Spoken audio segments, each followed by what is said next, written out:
What did you think about the fight, Jake Paul? I hate it. And Jake Paul's starting to piss me off. What? He's starting to piss me off. Mike Tyson is 57 years old, man. He's almost 60. He's 30 years older than you. Okay, Mike Tyson can put anybody to sleep if he catches you right, because we know who he is. He's Iron Mike Tyson. I did say on the interview. But remember, Mike Tyson also went into the ring in an exhibition matchup against Roy Jones. What did Roy Jones do? He kept moving. And because he kept moving, eventually Tyson got tired of chasing him because he was in his 50s. You understand? Yeah. So I'm like, if you're Jake Paul, you're 27 years of age, at some point in time, and I respect Jake Paul, I respect what he's doing for the sport of boxing, trying to get money for boxers. I said this on him. I like Jake Paul. I genuinely like him. I truly do. But my problem is this. You knocked out a basketball player. We ain't seen Nate Robinson since, okay? You knocked out Tyron Woodley, a UFC fighter who was a striker. You knocked out Ben Askren, who was a wrestler as a UFC fighter. It wasn't even a striker, okay? You keep saying that you want to really, really take the sport seriously. Well, actually what you mean is you want to take making money off the sport seriously. But do we blame? Can you blame me for that though? If you want to, if you know what I mean? Can you like who turns down a fight if they tell you tomorrow? Let me ask you a question. Yeah, I'll throw it to you this way. Yeah. You like being an NBA player? Of course. What do you mean? So I have one of the best jobs in the world. Okay. So damn it, forget about playing against the NBA competition. Let me and you go out on the court together. What does that do for you? It's nothing. It's absolutely nothing. It proves absolutely nothing. You stepping on the court with me does absolutely positively nothing for you. Okay? I wasn't good enough to be elite collegiately. Why the hell? I couldn't even make the NBA, for crying out loud. What does playing against me do for you? You're Jake Paul. Okay, I understand the name is Mike Tyson, but damn it, he's 57. The UFC fighters weren't boxers. The basketball player wasn't a boxer. The closest you came to a boxer was fighting Tyson Fury's brother, Tommy Fury, who nobody thought about or cared about other than seeing him in the corner of Tyson Fury when Tyson Fury was fighting Wilder. But let me ask you another question then. So how, and then this has to do with the odds and people like dissecting the game. But how come every fight he had, he was an underdog? How is that even possible? He's fighting these people. I agree with you. I totally agree with you. Jake Paul wasn't no underdog versus Ben Askren. He wasn't no underdog versus Nate Robinson.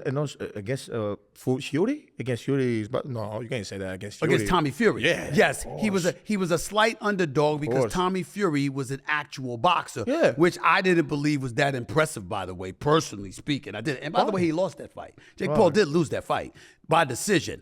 But I'm just saying to you, if he's got knockout power, and this is the part that was unforgivable about Jake Paul when he knocked out Nate Robinson. Okay. Granted, Nate Robinson brought it on himself because Jake Paul is on YouTube. Nate Robinson decided to go on YouTube and talk smack to him and challenge him and all of this other stuff. I didn't know that. That's how it started. Not very smart decision. Not a very smart decision because you don't box. Jake Paul been training with professional boxing trainers for years.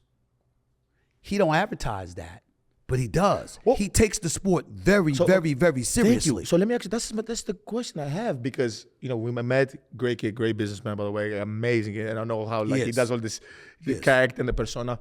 One of the things I want to say is that we keep saying that he doesn't want to be a boxer. He's not a boxer, but then Who's not a boxer? No, but talk about Jake Paul is a boxer. Yeah, exactly. That's my point. Exactly. He's a boxer. He can fight. Yes, he can fight. I respect it. So go in there against fighters. Okay. That's my point. You can't. At some point, that's what I brought up the NBA analogy. If you an NBA player, you don't waste your time playing against non-NBA people. Yeah. You don't waste your time with it. There's nothing to prove. Mr. Stephen Naismith. I'll be honest with you. If we're gonna make $100 million, we're playing tomorrow. We're playing ones. Okay. If we can make, I guess what I'm trying to say to you is this: if he can make $100 million, you know what I mean? I don't know what the purse is. Honestly, I know that. I'm just hypothetically, if he can make $100 million fighting against non-fighters, what would he make fighting against real fighters?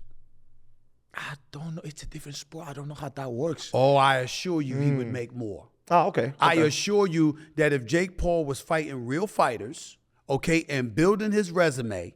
Could you imagine with his social media following, his promotional ability, the way that he promotes fights, the way that he does these things, what if he became good enough where he was perceived as being a worthy contender to Canelo Alvarez? I mean, his dream is to be world champion. He keeps saying it. So. He keeps saying that, but it's a lie because it'll never happen with the people he's fighting. He's not fighting fighters. And at some point in time, now he decides to fight a fighter, a real fighter, which is Tyson. But Tyson is 30 years older, and Tyson, according to Daniel Cormier, he comes on First Take when the Mike Tyson fight is announced. And Daniel Cormier, the former light heavyweight and heavyweight champion of the world in the UFC, said to me, Stephen A., last time I saw Tyson was a year ago at a UFC event. Tyson was walking with a cane. That's what he said on the record. That can't be true. I'm just telling you what he said. He wasn't lying. I'm not saying, no, I'm not. Don't get me wrong. He wasn't lying. This is my first reaction to it. I'm like, come on, bro. Come on, bro. At some point in time, listen, fight you don't even have to fight a top 10 contender. But fight's a real box. I mean, this dude he knocked out in the first round was supposed to be a boxer. You caught him with a nice uppercut, put him out. I give Jake Paul credit for that. I'm just saying you should be climbing the ladder towards those other fighters and taking the sport seriously to the point where you're fighting guys that we know are actual boxers. That's what I'm saying. Jake Paul, we got you. You're a big name. We know what your promotional abilities are. We know you know how to market the shit out of a sport. We get all of that. But now you've been training with professional boxing trainers for years. Stop this nonsense of going against dudes that either ain't boxing or is 25 years removed from the sport. No, I think the most important thing for him is he's found his own division, his own niche, how to do things. You know how he wants to do things. But now he's going to find his groove. Now we'll see how this goes with the fight and everything. But at the same time, like I said, I think, you know, when I'm not in his shoes, I can't be like, oh, what I would do. But it would be a different scenario for the one time you get to play one you go. one-on-one to whatever. But okay, so from sport to sports, I think, and it's crazy how we went from NBA to boxing and all these other sports. I think that what people like really dismiss about you is like you've become this one of the best media / podcast, TV, however you want to say everything, the personality, not just sports. I mean, in general, I saw a podcast that was asking about relationship advice and talk about like, right. I feel, but how? Like, what's your upbringing?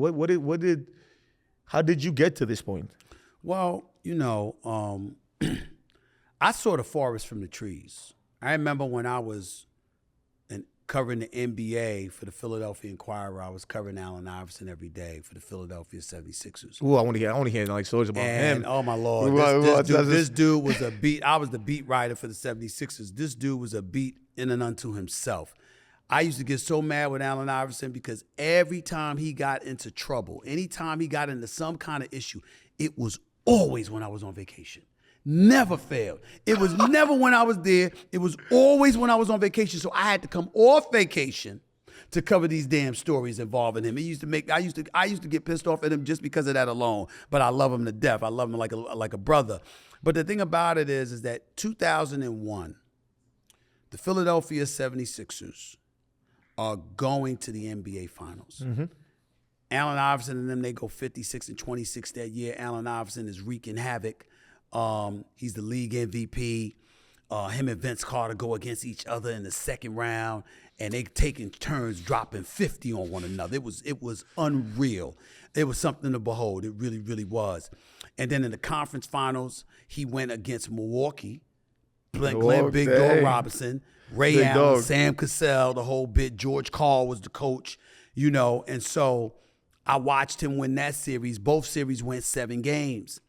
And as the series progressed, the Philadelphia Inquirer, I'm the beat writer. I'm breaking all the stories. I'm doing all of this stuff. And they just shoved me aside.